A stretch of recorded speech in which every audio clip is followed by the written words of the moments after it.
This is honestly like 30 or so pounds of books. Whew. I guess I'll sit over here. That's sun.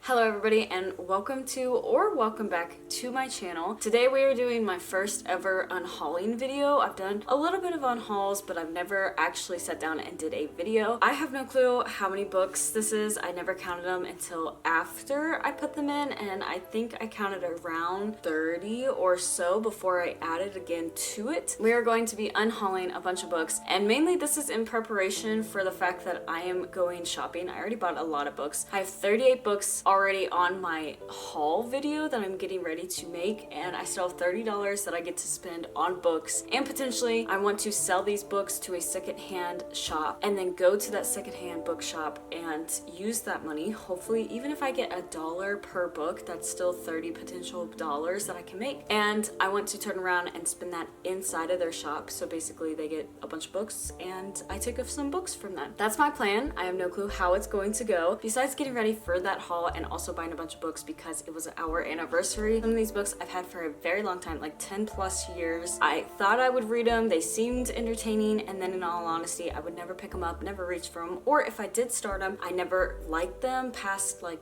page 10, so I didn't feel the need to continue the books, and I was just having a hard time. And then also some of these are duplicates because I would try and collect, like Harry Potter for instance. I want all hardcovers because I had 5 out of the 8 books in hardcovers, so now I'm switching out some of these soft covers with the hardcovers, so there's technically duplicates in here. And there's a lot of books that I've already given away to those little free libraries that you see around in people's yards. I've taken a few, put them in there, and swapped them out for books. Without further ado, let's go ahead and get into this book unhaul, and I'm not probably gonna spend too much time on each book. First, we have the code book. I picked this up a long time ago in half-price books because I have been always obsessed with Egypt or Egyptian, just certain history things I've been obsessed with, and one of them was codes and hieroglyphics and everything like that. So I picked this up. I honestly read I think half of it, but that's as far as I got, and I never picked it back up, and it's been years since I last touched it. If you've seen my last wrap up, you might have seen how I talked about I potentially would get rid of this book, and I normally don't get rid of a lot of books. Yeah, this one's going. If you haven't watched that video or don't know this book, I just don't necessarily want it on my shelf, and it wasn't that good of a book in my opinion. Julie is a part of a series or a duology, and I never picked up the first one. I never really had intentions to pick up the first one. I only liked it because it was very similar to my name. Everybody usually calls me Julie for some reason. They never realize, even if I say Julia, that my name isn't Julie. So that's the only reason I think I picked up this book, but I just never read it. And it kind of seemed interesting when I was younger, but now since it's been 5-10 years, honestly not that interested in it anymore. We have the book Listen. I have no clue where this came from. It is a Scholastic Book Fair book, but I don't know if it was once my sister's and I just took it, never read it. Nefertiti, again, Egyptian, seen it somewhere, picked it up. I did kind of read it to a point. I just wasn't that into it for some reason, so I just never got past quarter, maybe a halfway mark, looking for Alaska. I've only read 2 books from John Green, I do believe. I'm pretty sure it's just The Fault in Our Stars and this book. And this book I liked it until, without spoiling, until they go searching for Alaska. It just wasn't hitting it. And John Green honestly bothers me because every single book he starts out, he always has to make the main character talk about how much he does not believe in God, only believes in science, and it's always like he has to put it in his books. He cannot write a book without it, and I don't know if that's just all the books that I've ever read from him, or if it is because he puts it in every single book, but honestly this book was not worth it. The Fault in Our Stars I will keep, but this one I could care less, to be honest. Next is Johnny Tremaine, and I honestly never read this book. I'm pretty sure it came in a half-price book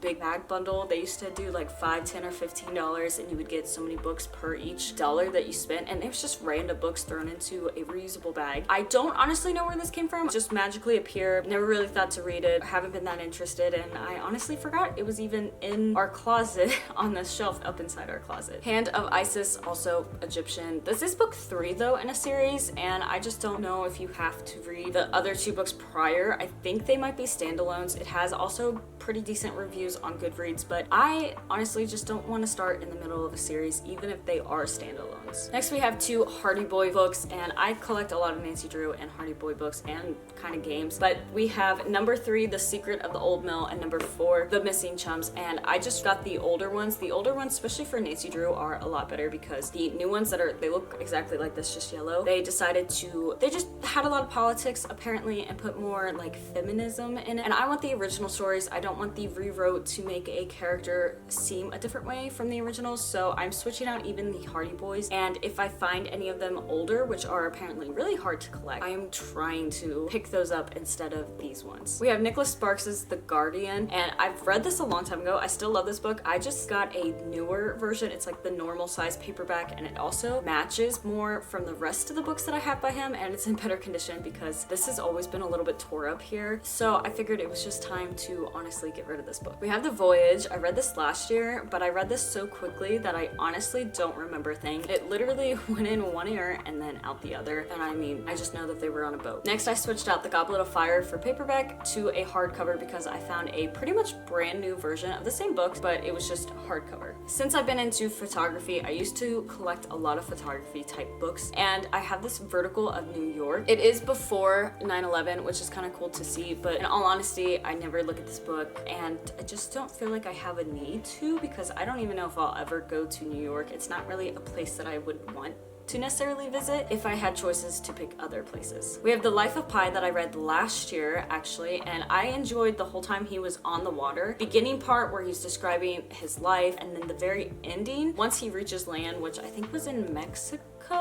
I might be wrong on that, I can't remember. Those 2 parts, the before and after, I'm just not a big fan of. I only liked him literally on the water, and that was a big majority of the book, but in all honesty, I don't think back to this book. I don't feel a need to even watch the movie. It's honestly not that intriguing looking back on it. Never read this book, but it is Christmas with Holly. This was my only seasonal book that I honestly own. It's a Hallmark Hall of Fame television event, and I don't watch Hallmark, and I'm sure this is more of like a romance because when you think of Hallmark movies, you might think of like the Christmassy romance type movies, and that's kind of what I picture, and that's also probably why I never read it. I'm pretty sure I bought this a long time ago at a Goodwill, and I just never seemed interested enough to pick it up, so I never read it, and therefore I feel the need not to have it on my shelf anymore. Midsummer Melody, I tried starting this book multiple times. For whatever reason, I could not stay engaged long enough. My husband and I were given this book back in 2018, 2019, when we went to the Ark back home. I am into reading Christian books sometimes, but this one just never piqued my interest enough. The Red-Haired Girl from the Bog. This I see in thrift stores still to this day. I think about it only when I see it because it looks so familiar, and I think that I own it, and I don't believe I would ever have an interest to it. Avi Iron Thunder. I did read this one last year because I'd had it for multiple years. I just never read it. It was a pretty decent book, but it was just a little bit too kiddie-ish, and one of the books that I just don't want to necessarily own or keep and potentially reread or have on my shelf, but it wasn't bad at all. The Dark Hills Divide. This is a series that I see a lot of the time, also in thrift stores, and I feel like I only ever see book 1, maybe book 2. I just never cared enough to try and get the rest of the series, and I feel like honestly reading this, it's definitely YA, and I just feel like if I tried to read it, it would just be a little bit too kiddie-ish. I know technically I'm trying to collect the whole Red Pyramid series and everything like that, but I am gonna get rid of this book.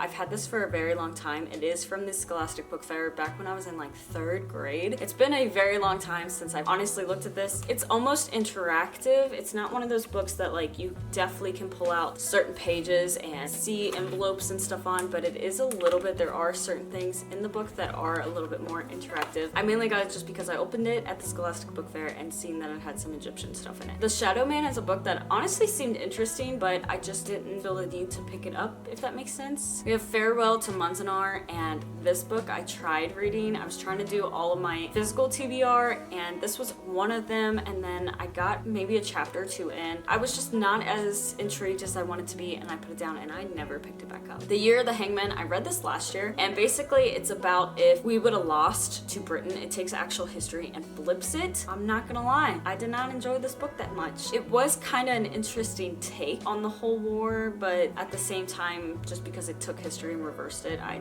didn't care much for it. We have Angel of Mercy, and I do believe this is a series type book. This book though, I did read it last year and I did enjoy it. I liked everything about it except for the very ending of it. For once, what the author did honestly just bugged me, and because of that, I'm just going to get rid of it. Next, I have this book, A Ladder of Years, and I never tried picking this up, to be honest. The House of the Eagle, I'm pretty sure this one's highly rated as well. I think it's like 4 stars. Don't quote me on that one either, but this is book 1 of a some odd book series, and like I said, I just don't necessarily want to have books for a series that I don't feel like necessarily reading. I think I did try to read this a few times, but I wasn't enough to grab my attention. I never tried to read this book, but this book is also very vivid and very bright in real life, the blue, and I don't necessarily like it on my shelf with or without the cover. I don't know if I ever had the dust jacket for this, but this is the Jazz Bird. Because I have no clue what it's about unless if I looked it up, I just never go for it, I never reach for it, and I just don't have a feeling about reading this book at all. We have Cleopatra, A Life. I did read a really big chunk of this, but pretty much it was just, I mean, it makes sense. They were just recounting a lot of Cleopatra, and it is a really pretty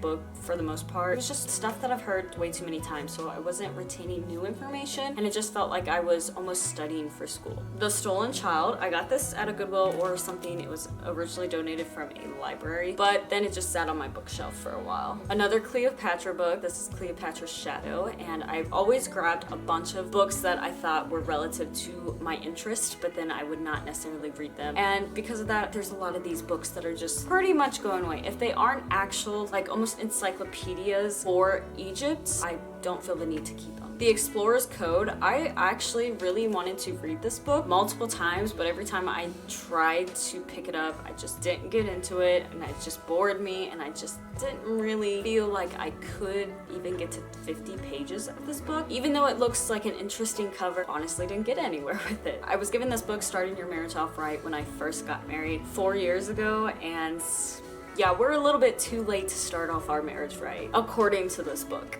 Then I have this little number that looks like it would be really interesting, but I never picked it up, never even tried to read it, and I have no clue where this book even came from. And lastly, we have Waiting for Sunshine, but in all honesty, I can't remember this book at all. It's got the American Horror Story type font on it. There's just no need for it on my shelf, to be honest. That is all 38 books that I am getting rid of, and I'm honestly excited. That works out perfectly because currently, like I said, I have 38 books on my list for my haul coming up. I hope this was a little bit of an intriguing video. I don't necessarily have a bunch of real popular, really known books that I'm getting rid of, but at the same time, they are books that I don't feel like reading, and they aren't necessarily so popular or good ratings, and that is why I'm getting rid of a lot of them. Also to make room for the new books that I'm getting. Stay tuned for those videos. Like I said, they might be posted in a couple weeks because I already have pre-filmed videos, and by the time this video hits, I might have other ones that are already put up, and I only post once a week. As of right now, we are almost to July 15th, where my husband is going on a trip, and because of that, I probably will go to that secondhand store and hopefully get at least $38 because that's a lot of books. So stay tuned for those 2 videos, the vlog of buying books